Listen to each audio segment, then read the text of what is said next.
It's hurtful when you realize that the people closest to you are your biggest haters.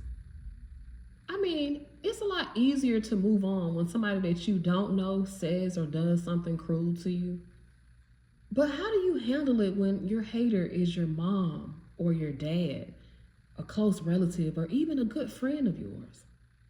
In this video, I want to talk about 2 reasons why family and close friends are usually our biggest haters. The first reason that family and close friends are usually our biggest haters is familiarity. When a person grows up with you or knows you well, it's difficult for them to see past your inadequacies or your mistakes, even if you yourself have healed from them. Think about it. If you used to go to the club with, drink with, smoke a little weed with, and fornicate around a certain group of people, when you decide to change your life around, they're kind of stuck in the past. They can only see you as that weed smoker, that drunk, that fornicator that they used to hang out with before. That's no fault of yours, by the way. That's just how life is. Jesus himself faced something similar in Mark chapter 6 when he traveled back to Nazareth, and the people basically wouldn't even take him serious. They could only see Jesus as the carpenter that they grew up with and not as the healer that he had become. And because of this, Jesus was able to perform very few miracles in Nazareth. Mark chapter 6 verse 3 says, "Then they scoffed. He's just a carpenter, the son of Mary and the brother of James, Joseph, Judas, and Simon, and his sisters live right here among us." They were deeply offended and refused to believe in him. The second reason that close friends and family usually become our haters is jealousy. A jealous person is unable to mature in their gifts because they're too focused on the gifts of others. A jealous close friend or family member cannot understand how you came from the same place as them, but you were able to find some form of success.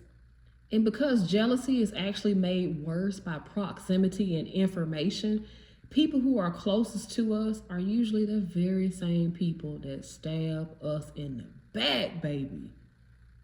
Because they're so close, they know our darkest secrets, our hopes and dreams, and our likes and dislikes, just because we're freely talking and being vulnerable, being ourselves around them, because, hello, we thought we could trust them. But because of this, the devil uses them to cause us harm.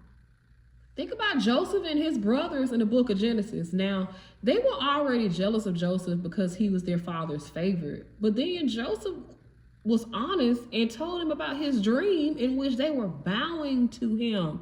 Man, they couldn't take that. So much so that in Genesis chapter 37, verse 28, they sold Joseph behind to some Midianite traders. It says, "So when the Ishmaelites, who were Midianite traders, came by, Joseph's brothers pulled him out of the cistern and sold him to them for 20 pieces of silver.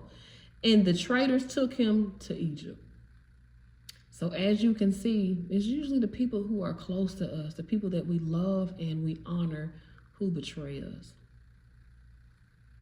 We must use our discernment as a guide to decipher which relationships we should cultivate and which relationships we should end. It does not matter how long you have known someone or your personal relationship with them.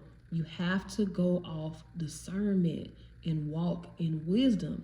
And sometimes walking in wisdom is walking away from people who hold us back, even if they are close family and friends.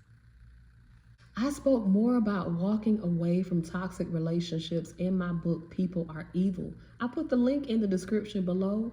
Grab you a copy. I promise you it will be a blessing to you.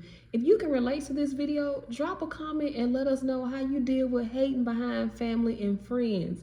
Also, like this video, share with somebody that you love, and subscribe to my channel. I'll see you next time. God bless.